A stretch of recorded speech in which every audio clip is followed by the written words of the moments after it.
Hello everyone, it's Thomas UGB, and today we've got a lot of crazy new stuff, crazy news, awesome trailers. Today, in this video, I'm going to be taking a look at our first look at Kishiryu Sentai RYUUSOUGER, probably saying that first part wrong, our brand new Sentai coming to us after Lupin Ranger vs. Power Ranger. I'm going to take a look at that in the beginning of this video, and I put up a poll on the community tab, and you guys wanted to see me take a look at the new Avengers ENDGAME trailer at the end of this video. So if you're here for that, go to the end of the video, but if you want to hear me talk about both, just stay where you are. So let's get right into it and start talking about RYUUSOUGER. We got our first new scans.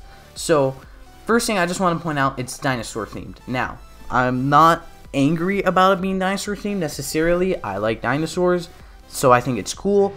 It's just kind of disappointing that it's dinosaurs when the name I think has been translated to like dragons or something like that. It's kind of disappointing that it's dinosaurs when we could have had a cool opportunity to do something different with big dragons. But no, we get the fourth dinosaur Sentai in like the last 35 years. I don't know the complete math on that, but fourth Dino Sentai. It's alright, and we're gonna get the fourth Dino Power Rangers. So, to be fair, for Power Rangers, it's a little different because Power Rangers started with dinosaurs. So, anyway, the first image here, we have to look at the Morpher, which I believe is called the Ryuso Changer, which is a brace device, and the Ryu Sword. And the collectibles are called the Ryu Souls, which you can see in this image. Now, I honestly really dig these. I've wanted Kamen Rider and Super Sentai to do like little mini robots for like the longest time, and here we are. We have little mini robots. I think they're little knights. So they are sticking with the knight theme, which is pretty cool. So we had the little knights here that then turn into little dinosaur heads. So that's a pretty cool idea. It's pretty unique. And then also at the bottom here we see the belt buckle, which is where of course they stored the gimmicks, the extra gimmicks at least. I believe these are all 5 Rangers. No, these don't look like they're gimmicks, but these are some extra gimmicks, I assume. So in this next image, we have a look at the Megazord, which is Kishiryu. Kishiryu? I don't know. This stuff is hard to pronounce without hearing it. So, it's a T-Rex Zord for the Red Ranger that then turns into the full-on Megazord. I think this is the first time in a while that we've had the Red Ranger's Zord formed a Megazord on its own. I think the last time this happened was Go Busters, and go figure, Go Busters is being adapted into Power Rangers next year. So, that's a little interesting. We also see that in the image next to it here, we see that people are making like a joke like, oh, it's Legos for Super Sentai. Apparently these pieces all across the T-Rex Zord can come off, and that is how we'll be doing combinations. So it's cool the combinations this year are different and not just let's put a crane on the arm and sell that as a toy. We see at the bottom we have the Pink and Blue Ranger Zord. We have Triken and Inkyros for blue and pink respectively, and then when they combine with the Red Ranger's Megazord in the next image, we see it's called Kishiryu 3 Knights. So that's kind of a dumb name, honestly, Kishiryu 3 Knights, but I think the combination actually looks pretty cool. It's kind of reminiscent of Dino Charge / Ryusoulger, and I think that's pretty cool. I liked those designs, so I think the Megazord's really cool. At the bottom, we also got green and black.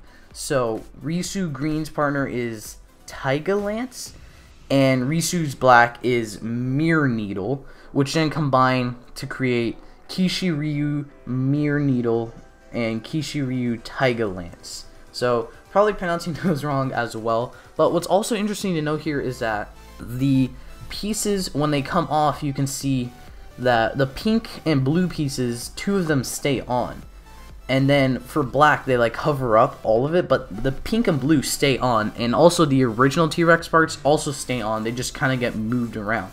So I think this is a pretty unique gimmick, and I think it's a pretty cool gimmick. I'm definitely looking forward to seeing how the toys are gonna interact with each other and all the crazy combinations people are gonna come up with.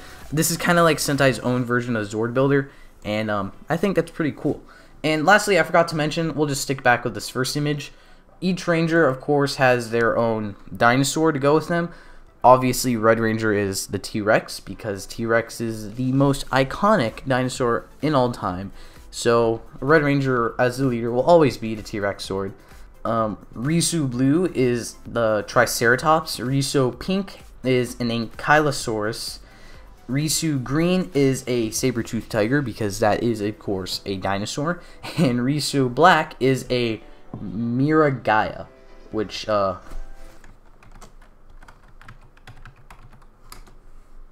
genus of herbivorous stegosaurid dinosaur. Alright, thank you for adding awareness to different kinds of dinosaurs and not just throwing on a stegosaurus. So, overall, I think RYUUSOUGER is pretty cool. I definitely like the suit designs, I like the Zord designs, I think it's all pretty cool. It's just kind of disappointing that we're sticking back with dinosaurs when we could have had a Dragon Knight Sentai. That would have been really cool, but I'm a little disappointed, but I think what we got is pretty cool. So let me know what you think of this down in the comments, and now let's move on to the Avengers Endgame trailer. So I'm sure most of you have seen the trailer already, so if you haven't, link in the description, please watch it because it's beautiful. So the trailer starts off with Tony Stark, Iron Man, drifting back to Earth, he says. It's like a minute of him talking, which I like. The trailer doesn't give away a lot, which I love. Shows you enough that you're like, it's Avengers 4. But I'm gonna pause this actually.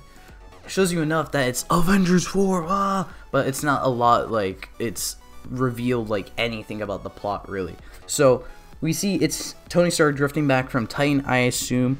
We see Nebula later in the trailer, so I wonder if they went in separate directions, like Nebula had to go somewhere or had an idea to go somewhere. Tony is obviously trying to get back to Earth. He's talking to Pepper. We get some emotion from him about Pepper. He says when he drifts off, he always thinks about her. Makes me wonder if maybe he's sending a message to her, because there was an image of Pepper in a suit. Makes me wonder if he's actually sending a message and she sees he's still alive and she takes off in a suit to go save him. Possibly, maybe not. I don't know. Obviously, he probably survives and gets back to Earth somehow, or somebody finds him. So anyway, let's just keep watching. Epic music. I love this music. Thanos. We just see Thanos on the farm. Nothing much here. Just Thanos is still alive, of course. Alright, now this is interesting. Now, we hear Black Widow say, you know, what we know Thanos did, wiping out all of, or 50% of everything on Earth and the universe. So we see here Bruce Banner, Mark Ruffalo looking at what I assume is people who got dusted. We see Scott Lang missing. That's going to be important later on. And then on the side, we also see Shuri from Black Panther in Wakanda. We see she's also, I guess, been dusted, or at least she's missing. Obviously, we know Scott Lang hasn't been dusted, but he is missing. So, Nebula, what I was talking about. It doesn't look like she's on the same jet as Iron Man, but maybe she is, just a different part. We get the official confirmation that Hawkeye is Ronin. He had been speculated to be Ronin, like, since Infinity War, actually. Like, before Infinity War came out, people were like, oh, is Hawkeye gonna become Ronin? He didn't appear in Infinity War. Here he is now in Avengers 4 as, obviously, Ronin with his whole ninja getup, and he's in, like, some kind of Japanese, or I say Japanese because, obviously, I talk about a lot of Japanese shows, so we're just gonna stick with that. So, I think this is really cool. I loved seeing him as Ronin. Official confirmation he's Ronin. So, let's move on. So, if you saw there, Captain America was in his Winter Soldier outfit, which makes me wonder if he's, like, for some reason switching back into it, or this is more of that time travel and they go back to a time of the Winter Soldier with him in that suit. We also see him with the little compass with Peggy's face in it, which is a nice callback. I don't think we've seen that until Captain America, the first Avenger, so it's cool to see that return. Whatever their plan is, Natasha says it's gonna work, and he says, I know. And yeah, of course it's going to, because we have to win this movie. And then we get the epic title reveal.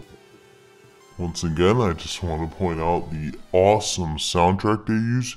They don't use the Avengers theme at all in this trailer. So it makes me feel like this movie is going to feel very different from the other Avengers movies, and I think that's fine because it's the last Avengers movie in this era of the Marvel Cinematic Universe.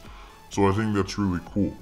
So then at the end, we actually get a decent amount relating to the plot. Alright, so once again, I love that trailer, really like that trailer. Let me know what you thought of that trailer down in the description. Now, I just want to talk about this last scene with Scott Lang, Ant-Man, just a little bit.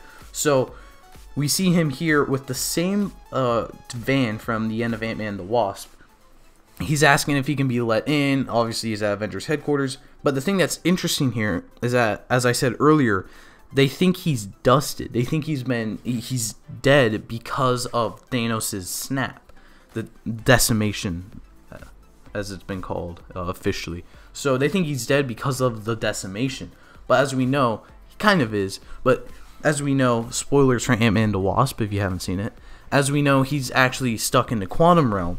So he got out, obviously, somehow, but they don't know he was stuck in the quantum realm. They think he was killed by the snap. So it's going to be interesting to see how they, like, if he explains, like, no, I was stuck in the quantum realm. Maybe he got out with a time vortex that was mentioned. They realized time travel is possible. They try to harness said time travel and then undo everything Thanos did. Obviously, that's a lot of theories people have been throwing out there, but that's what I think. So, overall, I really enjoyed this trailer. Let me know what you thought of the trailer down in the comments. And also, let me know what you thought of the RYUUSOUGER news if you haven't said so already.